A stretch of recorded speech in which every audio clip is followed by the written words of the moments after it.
Assalamualaikum warahmatullahi wabarakatuh. Halo Sobat Sehat, apa kabar?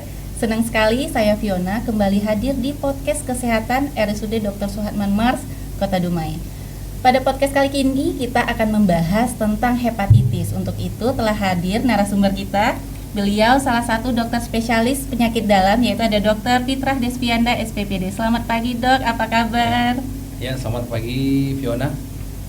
Terima kasih banyak ya dok telah meluangkan waktu untuk hadir di podcast hari ini ya dok ya. Nah, kita bicara tentang hepatitis ya dok ya. Kalau tentang hepatitis tentunya sobat sehat yang lagi menyaksikan ini penasaran. Sebenarnya hepatitis itu apa ya dok? Ya baik, sebelumnya ya terima kasih. Sebelumnya saya mau menyapa dulu ya sobat sehat semua ya. Pada kali ini ya kita mungkin membahas topik tentang hepatitis ya. Jadi hepatitis itu secara definisi adalah suatu peradangan pada organ hati pada manusia yang disebabkan oleh banyak faktor. Apa aja tuh faktornya dok? Ya, faktor atau penyebab hepatitis ini atau peradangan pada hati ini bisa disebabkan yang tersering itu adalah oleh virus. Nah, yang dinamakan virus hepatitis. Namun bisa disebabkan oleh penyebab lain seperti penyebab autoimun ataupun obat-obatan ataupun keracunan dan sebagainya. Namun yang tersering penyebabnya adalah virus hepatitis. Nah, virus hepatitis kan seperti apa ini virus hepatitis ini menginfeksi hepatitis ini? Ada macamnya nggak dok? Ya, jadi virus hepatitis ini secara umum itu terdiri dari 5 macam subtipe atau 5 macam family. Itu hepatitis virus A, hepatitis virus B, hepatitis virus C, hepatitis virus D, dan hepatitis virus E. Nah, secara umum seperti itu. Ya, hepatitis ini apakah itu urutannya itu ada urutan K, keganasan, hepatitis A, B, C, D, E atau penamaan, apa perbedaannya gitu dok? Ya, baik. Jadi hepatitis itu yaitu hanya penamaan secara umum. Nah, perbedaannya adalah hepatitis itu dibedakan melalui cara penularannya ya. Cara penularannya biasanya hepatitis A dan hepatitis E itu biasa ditularkan atau penularannya biasanya melalui makanan ataupun fekal oral kita sebutkan ya. Kita biasa menyebutnya yaitu penularan melalui makanan atau minuman atau lingkungan yang kurang bersih. Nah, virus hepatitis B, C dan D itu biasanya ditularkan atau penularannya melalui cairan tubuh. Cairan tubuh ini bisa yang dimaksudkan adalah bisa transfusi darah ataupun penularan melalui suntikan yang dipakai secara bersamaan pada pemakai narkoba, lalu bisa penularan cairan tubuh melalui hubungan seksual yang tidak aman. Nah, itu secara umum seperti itu. Oke, tadi dokter jelasin ada hepatitis A, B, C dan E dan itu disebabkan perbedaannya di penularannya juga berbeda ya dok ya. Nah, tapi yang untuk A dan E itu lewat makanan ya dok ya. Makanannya itu seperti apa dok? Apakah ini misalnya saya berbagi sendok gitu ya, kita mau makan terus si A hepatitis makan pakai sendok itu, saya pakai sendok itu, apakah itu bisa menularkan atau harus makan bersama nih dok penularannya? Baik, jadi khusus untuk hepatitis A dan E artinya adalah virus tadi itu menempel di makanan yang kita makan atau menempel di lingkungan di sekitar kita ya. Jadi ya itu penularannya melalui itu. Jadi kalau ada makanan yang kurang bersih atau lingkungan yang kurang bersih atau tangan kita sebelum makan kurang bersih, nah itu bisa menular melalui itu. Artinya kalau berbagi makanan bersama, berbagi alat makannya gimana dok? Bisa nular juga dok? Berbagi makanan selama makanannya itu kita yakini bersih, pencucian makanannya itu bersih dan juga pencucian alat makanan itu bersih, dan kita sebelum mencuci tangan itu, sebelum makan itu kita mencuci tangan. Nah itu insya Allah akan minimal untuk penularannya. Oh, minimal penularannya. Terus tadi dokter juga sempat bilang yang untuk hepatitis B, C dan D itu lewat darah, cairan ya dok ya? Cairan tubuh. Cairan tubuh.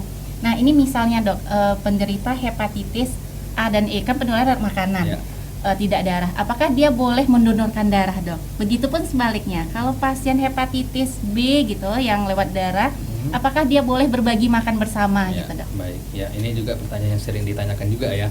Jadi hepatitis A dan E kita yang sudah dijelaskan tadi bahwa penularannya itu adalah melalui fekal oral, yaitu melalui makanan apa yang kita makan ya atau lingkungan sekitar. Nah, jadi selama virus hepatitis A dan E itu tidak dalam fase akut istilahnya sedang terinfeksi, nah itu atau arti kata pasien sudah sembuh dari hepatitis A dan E, nah pasien itu bisa untuk transfusi darah atau mendonorkan darahnya. Oh, artinya ketika dia masih fase akut, dia tetap tidak boleh untuk donor darah. Karena itu virusnya masih ada di sana. Nah, ditakutkan nanti akan menularkan pada orang lain. Nah, sebaliknya tadi pada hepatitis B, C dan D, nah itu kita ketahui tadi bahwa penularannya melalui cairan tubuh, ya seperti yang sudah dijelaskan tadi, yaitu transfusi darah ataupun pemakaian virus suntik secara bersamaan ataupun melalui hubungan seksual misalnya. Nah, itu selama makanan yang kita berbagi itu tidak terkontaminasi oleh darah pada pasien hepatitis B, itu insya Allah sangat minimal untuk penularannya. Oke, terima kasih nih dok. Karena biasanya nih ya, yang sering di masyarakat walaupun hepatitisnya B gitu ya, oh nggak boleh nih berbagi makan, gitu. Karena ada ketakutan untuk tertular. Terus tadi dokter udah jelasin tentang pengertiannya juga, penyebab dan juga penularannya. Nah gejala dok, kan ini ada macam-macam nih A, B, C dan E. Gejalanya sama, mirip atau berbeda dok? Ya baik.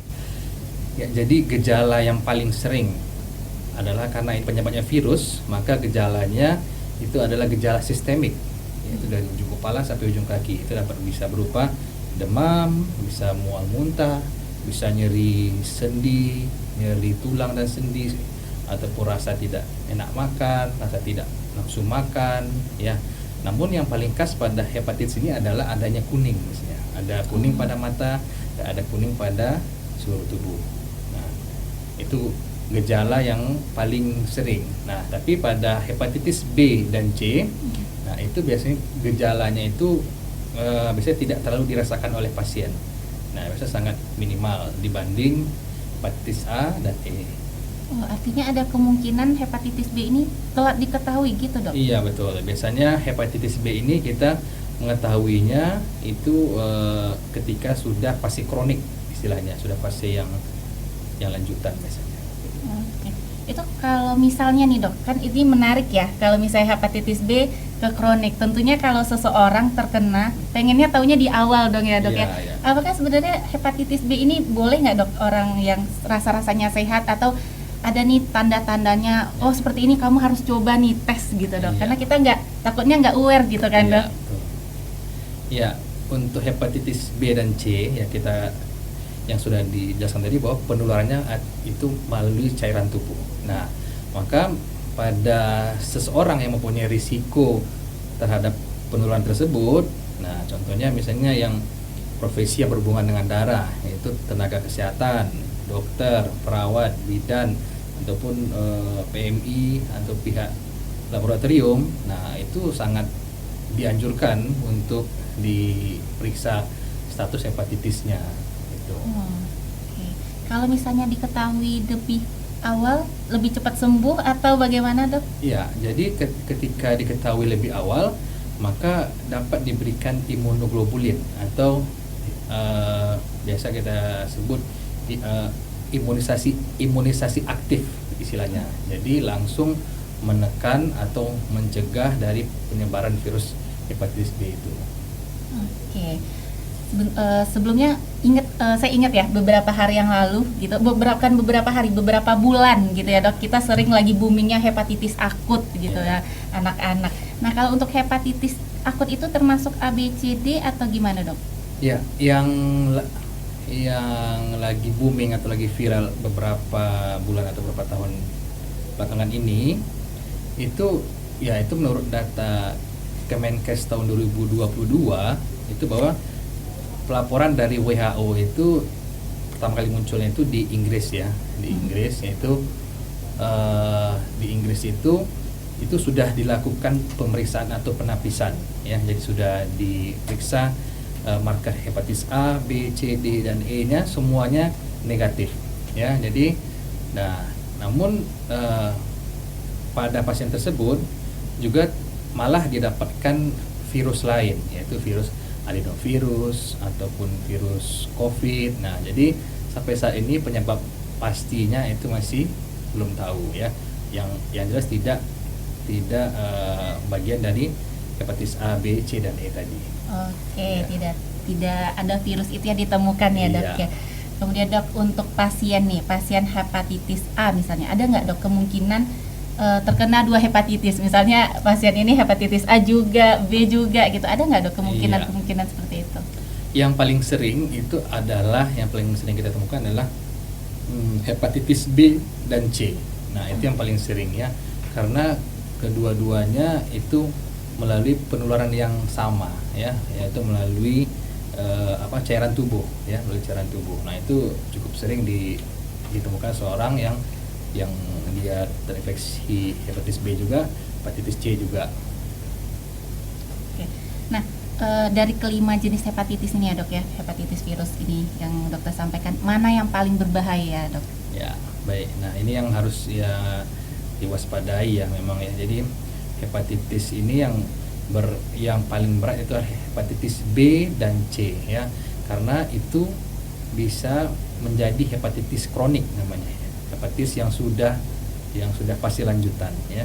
Jadi ketika hepatitis B dan C sudah menjadi kronik, maka akan terjadi perubahan pada struktur hatinya atau bisa terjadi fibrosis hati yang berujung kepada sirosis hati ataupun adanya kanker hati. Nah, itu yang kita takutkan ya, yang paling berbahaya hepatitis B dan C. Sementara hepatitis A, hepatitis E itu biasanya bisa sembuh dengan sendirinya. Oke, bisa sembuh dengan sendirinya kalau Ya, untuk A dan E. bisa. Oke. Kalau untuk yang seperti dokter bilang tadi kan hepatitis B itu lebih ke kerusakan hati. Nanti Ya. kerusakan hatinya bisa kalau diobati nih Dok, apakah Ya. bisa kembali seperti semula atau permanen ini kerusakan hatinya Dok? Ya, ketika terjadi kerusakan hati, maka dia bersifat irreversible. Jadi ketika terjadi fibrosis hati ataupun kanker hati itu sudah bersifat irreversible. Jadi tidak bisa balik lagi, tidak bisa sembuh lagi seperti semula. Oke, makanya penting kita ketahui Sejak dini. dini ya Dok ya. Nah, selanjutnya untuk pengobatan nih Dok, bagaimana pengobatan dari hepatitis ini Dok? Ya, pengobatan hepatitis ini ya kita mulai dari hepatitis A dan E dulu ya, yang paling ringan ya. Hepatitis A dan E yaitu tetap pengobatannya itu bersifat suportif namanya, yaitu berupa diet yang adekuat, itu pemberian cairan yang adekuat supaya tidak terjadi dehidrasi dan juga pencegahan terjadinya kegagalan hati akut. Nah, itu yang harus kita waspadai. Makanya pada pasien hepatitis A dan E harus dirawat.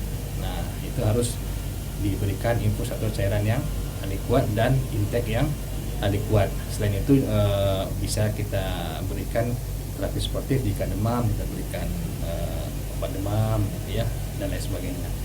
Lalu pada hepatitis B dan C, nah itu pada fase awal itu yang saya bilang tadi, ketika pertama kali terkena itu bisa kita berikan imunoglobulin aktif namanya. Nah, jadi tapi ketika sudah menjadi kronik, ya itu kita memberikan antivirus namanya. Antivirus yang spesifik terhadap virus hepatitis B dan C tersebut. Artinya pasien-pasien ini, pasien yang terkena hepatitis ini bisa disembuhkan Dok. Kalau mungkin A sama E tadi dokter sampaikan bisa sembuh sendiri gitu ya Dok. Jadi artinya sedikit lebih ringan nih daripada B dan C. Betul. Nah, kalau untuk B dan C apakah bisa disembuhkan atau pasien harus minum obat kontrol terus gitu Dok? Ya. Bagaimana Dok? Khusus B dan C itu virusnya akan tetap di sana, cuman jumlahnya bisa sangat minimal atau kita sebut namanya undetected biasanya. Jadi virusnya sudah sangat minimal, cuman istilahnya virusnya berdiam diri di sel hati tersebut, cuma tidak hilang secara total. Berbeda dengan hepatitis A dan E. Nah, hepatitis A dan E virusnya bisa hilang dengan sempurna seperti virus-virus lainnya. Oh, kalau misalnya kayak yang ke A dulu ya dok ya, Ya. ke A dan E dulu. Kalau sudah terkena nih dok hepatitis A, benar nggak dok kita langsung kebal karena udah terbentuk gitu antibodi hepatitis A katanya gitu dok. Itu benar nggak dok? Ya, tidak benar seperti itu ya.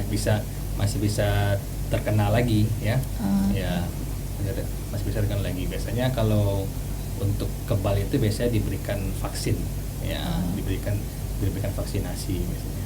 Oke.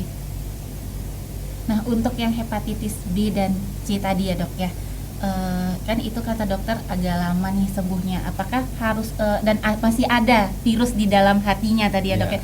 Apakah pasien harus kontrol terus, harus minum obat dulu terus dok?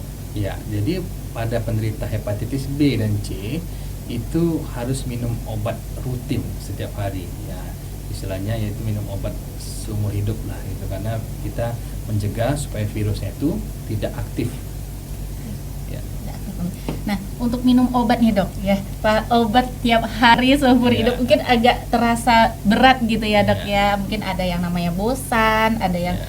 aduh lupa gitu. Apa dampaknya dok kalau misalnya ada sekali atau 2 kali atau mungkin sebulan 3 bulan nggak minum obat dok? Iya.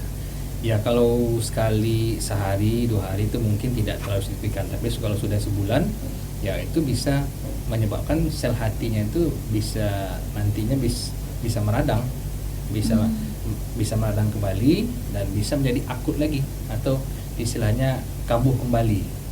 Nah, itu yang kita takutkan ya. Dan nanti kalau ada kerusakan nggak bisa balik lagi, akhirnya makin parah ya dok ya. Malah lebih berat lagi keadaannya. Untuk hepatitis ini ada komplikasi dengan penyakit lain nggak dok? Komplikasi dengan penyakit lain. Iya, maksudnya kalau misalnya udah terkena hepatitis, takutnya bisa menyebabkan penyakit lain juga. Ada yang seperti itu nggak dok? Iya, biasanya hepatitis C, khususnya hepatitis B dan C ya itu seperti yang saya sudah sebutkan tadi, secara perjalanannya ya dia bisa menjadi sirosis hati, bisa menjadi keganasan hati nantinya.